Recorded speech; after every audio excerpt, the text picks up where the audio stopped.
Hi, everyone. This is Colon Cancer Among African American Men, presented by myself, Lexi Williams, and Ileana Guzman. Hello. Okay, colon cancer facts. Colorectal cancer starts as a growth or a polyp in the inner lining of the colon or rectum. Over time, depending on the type of polyps, they can change into cancer. If they are left untreated, the cancer cells will grow and spread throughout the colon and rectum into blood vessels, spreading throughout the body. On the figure in the right, you'll see the different stages of the polyps and their growth.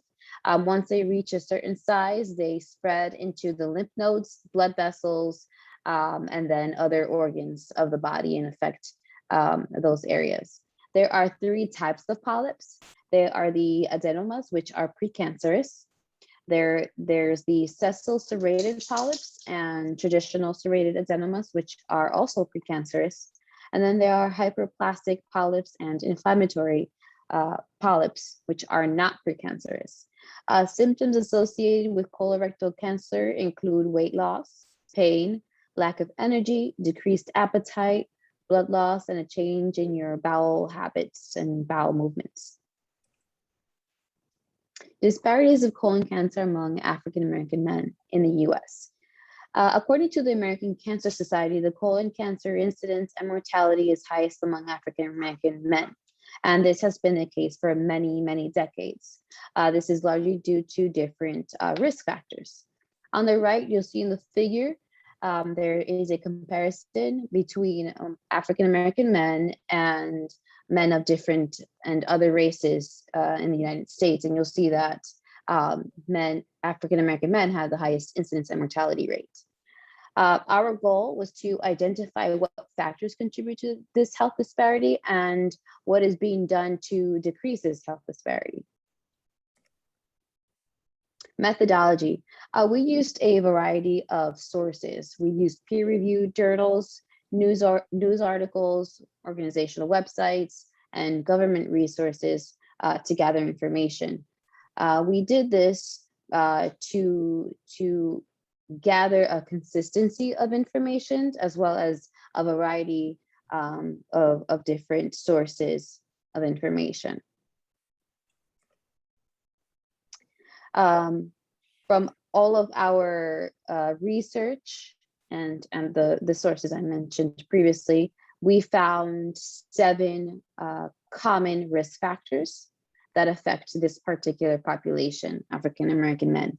There are socioeconomic factors, mistrust of the healthcare system, lack of knowledge, lack of awareness, lack of screening participation or low screening participation. There are unhealthy behaviors such as drinking too much alcohol, smoking, a diet high in processed meats, physical inactivity, and family history of colon cancer, social and cultural concepts of masculinity associated with screening. Significant findings. So among our findings, we were able to gather information on the incidence rate among the different states of the country and compare that information to the rate of the country as a whole. So the US has 47.5 incidence rate per 100,000 African American males. When it comes to states, Mississippi has the highest incident rate with 71 per 100,000 African American males, Arkansas 66 per 100,000, and the District of Columbia 63.8 per 100,000. You'll also see in the figure to the right, the darker blue region, those states in the country have the highest incidence rate. You'll see that it's the Midwest and the Southeast region. And so we're going to take a closer look at Mississippi, and we find that in 2018, the incidence rate for Black men for colorectal cancer was 71.8 per 100,000, while for white men, it was only 51.6 per 100,000. The death rates were a little bit similar, with Black men being 25.5 per 100,000 and white men being 21.4 per 100,000. So the disparity in incidence is much greater than the gap with the death rate. So this can point out to a number of things. General risk factors, as Ileana mentioned, that are specific to Black men, but also it could indicate that there are some cultural and societal factors in the geographic region that lead to higher incidences and higher death rates.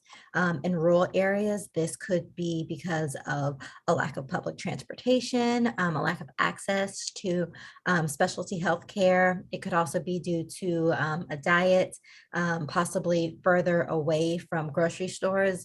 Those are called food deserts. And in urban areas, this also might, again, be due to transportation barriers, high Medicaid rates, also cultural and linguistic barriers. So as we mentioned, social cultural factors have played a very large role in the risk factors for African American men. These social cultural factors are not restricted to geographical region. We found that beliefs about colorectal cancer from the urban Midwest to Salem, Winston, North Carolina, Baltimore, Maryland, Detroit, Michigan, and in Mississippi, all of the Black men and their decisions and beliefs with colorectal cancer were influenced by familial support. And having familial support seems to be a significant indicator of colorectal cancer beliefs. Colorectal cancer beliefs are also a significant predictor of informed decision-making in regard to health screening. Some of the other social cultural factors that influence this decision are collectivism, racial pride, and present time orientation.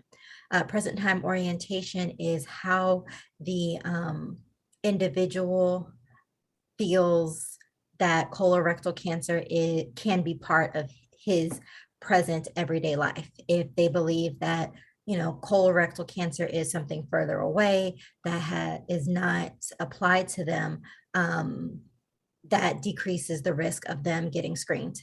Also is a mistrust of the healthcare system, especially in elderly Black people. So what does this mean for public health? For the people, colorectal cancer rates have increased in younger people. In 2020, 12% of colorectal cancer were diagnosed in people under 50. And African Americans are 20% more likely to contract colorectal cancer and 40% more likely to die from it. As far as places, as we mentioned, cities and rural areas tend to have separate but very impactful barriers and implications. States with the highest incidence rates and mortality rates tended to be from the South and from the Midwest.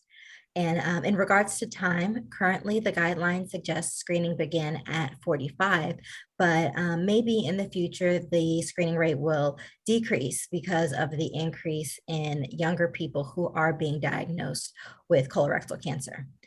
Also, African Americans have on average a 5-year survival rate. So that is also a reason that screening might happen earlier.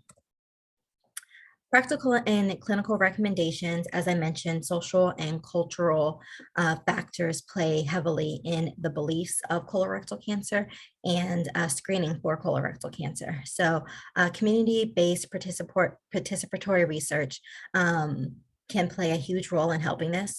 The Barbershop Men's Health Project the scientists brought the intervention to the local community and trained the barbershop workers and the barbers to implement the intervention, which then increased knowledge of colorectal cancer and influenced informed decision directly to this high-risk population. Other practical and clinical recommendations are routine screenings. There are other screening tests besides the colonoscopy, including stool tests, blood-based DNA tests, and double contrast barium enemas. Also, things that other people can do to help decrease their risk is to limit the consumption of red or processed meats, decrease consumption of fruits, veggies, and increase whole grain and fiber and calcium. Um, and also to discontinue the use of tobacco and drug products. And that is our presentation. Thank you. Thank you.